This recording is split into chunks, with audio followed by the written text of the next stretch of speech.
हम इस वक्त जम्मू कश्मीर के कुपवाड़ा में हैं। कुपवाड़ा की गिनती आज भी उन इलाकों में होती है जहां आतंकवाद की जड़ें मौजूद हैं। भारतीय सेना यहां लंबे वक्त से आतंकियों के सफाई के लिए अभियान छेड़े हुए है। आप दिखाएंगे कि सेना के आ जाने के बाद आखिरकार इन इलाकों में कितना बदलाव हुआ है।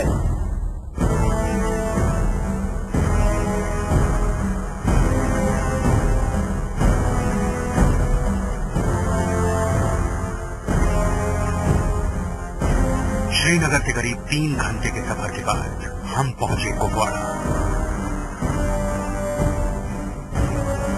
कुपवाड़ा के इस इलाके में आज भी आतंक की जड़ें मजबूत हैं।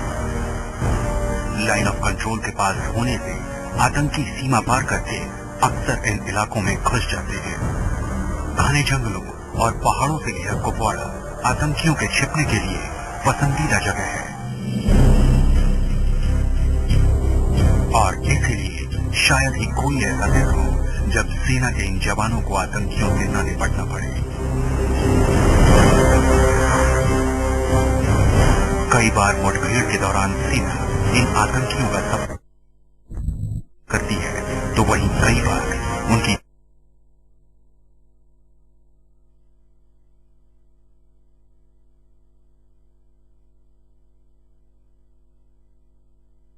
फायदा उठा आतंकी सेना पर हमला कर देते हैं।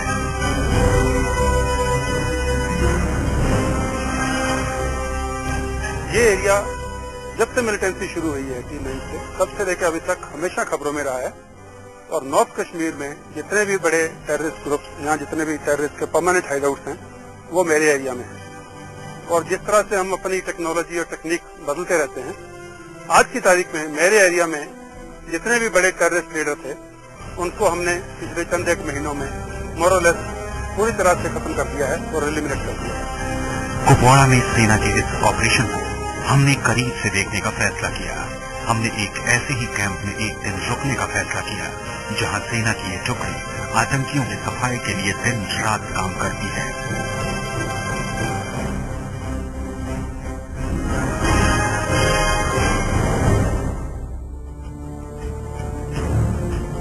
हम राष्ट्रीय राइफल के एक ऐसे कैंप में रुके जिसकी कमान मेजर विनय भट्ट के हाथ में है।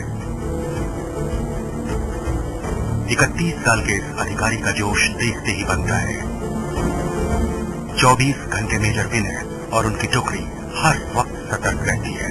आतंकियों के खिलाफ चाहे हमला करना हो या फिर कैंप की सुरक्षा बेहद अव्वल है। कैंप में रुकने के महज कुछ घंटों के भीतर ही हमें एक ऐसी खबर मिली जिसे सुनकर पूरे शरीर में सिहरन दौड़ गई। हमें जानकारी मिली कि कैंप से कुछ ही दूर पर आतंकी एक घर में छिपे हुए हैं।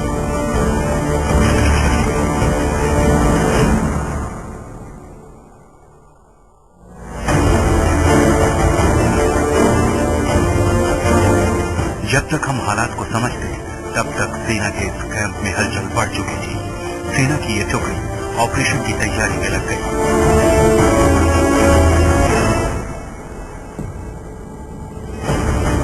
मेजर भट्ट को ये खबर मिली कि कुछ आतंकी सीमा पार करके उनके इलाके में घुस आए हैं। साथ ही उन्होंने एक घर में घुसकर कुछ लोगों को बंधक बना लिया है। खबर बड़ी थी और बिना देर किए आतंकियों का सफाया करना जरूरी है, इसलिए ऑपरेशन की तैयारियां शुरू हो गई। जवानों को मैप के जरिए इलाके में दाखिल होने की जानकारी दी जाने लगी। जंगल की तरफ मूव करेगी और जंगल से बाकियां जो गांवों में बटेगी और फौरन की कार्रवाई करेगी। साथ ही इस बात की भी तैयारी की गई कि ऑपरेशन के दौरान आने वाली दिक्कतों से कैसे निपटना है। सभी तैयारियां पूरी हो जाने के बाद ऑपरेशन लॉन्च कर दिया गया। दर्जनों की तादाद में सेना की ये जाबाज अपने कैंप से हथियारों के साथ निकल पड़े।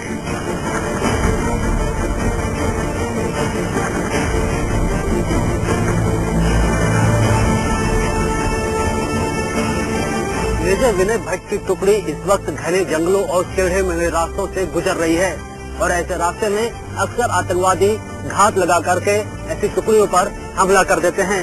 और इस वक्त मेजर विनय को ध्यान रखना है कि वो अपनी टुकड़ी को सतर्क रखें और ऐसे होने वाले हमलों से बचे भी।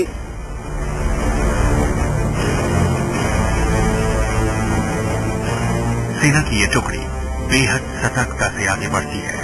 जंगल और पहाड़ों से घिरे इन रास्तों पर एक भी चूक खतरनाक हो सकती है।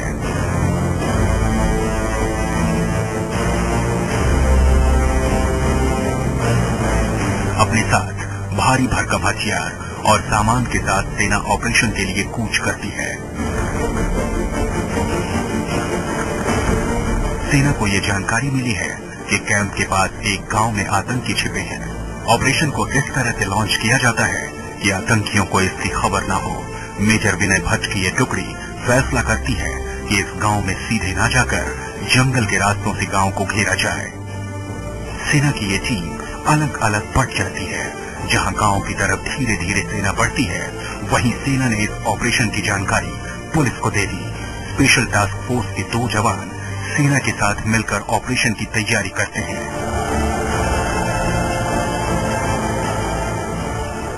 दोनों घरों को अभी बार बार कॉर्डन लगा हुआ है, तो कॉर्डन के बाद टाइट करेंगे सर, उसके बाद इन्हीं दोनों घरों की प्रैक्टिस करते हैं। इसी में होगा, दोनों में से एक में होगा, क्योंकि अभी रात का टाइम हो रहा है, तो रात से पहले अंधेरे से पहले हम इसका कंप्लीट करेंगे। सेना की ये टुकड़ी पुलिस के तालमेल से ऐसे ऑपरेशन करती है और अब पुलिस ने आकर के सेना को ये बताया है कि आतंकी किस घर में छुपे हो सकते हैं, यानी घर की निशानदेही अब कर ली गई है। मेजर विनय और उनके साथियों ने इलाके की घेराबंदी शुरू कर दी है।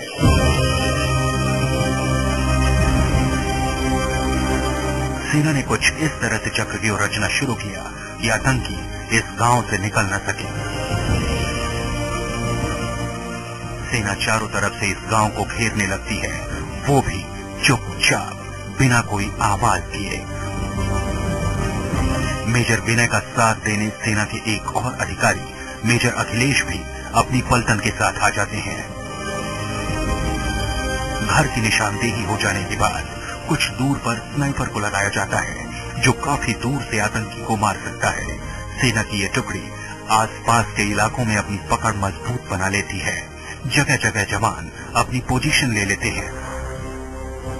हथियारों के साथ जवान रास्ते में मिलने वाले पत्थरों और पेड़ों की आड़ लेते हैं, ताकि अगर उन पर हमला हो तो उसका वो बचाव कर सके। साथ ही छुपकर वो आतंकियों पर हमला कर सके। जवान इस बात का भी ख्याल रखते हैं कि कहीं कोई उन पर पीछे से आकर हमला न कर दे, और इसलिए पीछे के रास्तों को भी ब्लॉक किया जाता है ताकि किसी भी अनहोनी से बचा जा सके। सेना की टुकड़ी ने इस गांव को चारों तरफ से घेरना शुरू कर दिया है और जवान अपनी अपनी पोजीशन बना रहे हैं ताकि आतंकवादी फरार न हो सके। लेकिन यहाँ एक दिक्कत आ गई है। यहाँ का मौसम अचानक बिगड़ने लगा है और हल्की हल्की बारिश भी हो रही है। लेकिन मेजर विनय भट्ट ये फैसला करते हैं कि किसी भी हालत में इस ऑपरेशन को नहीं रोका जाएगा।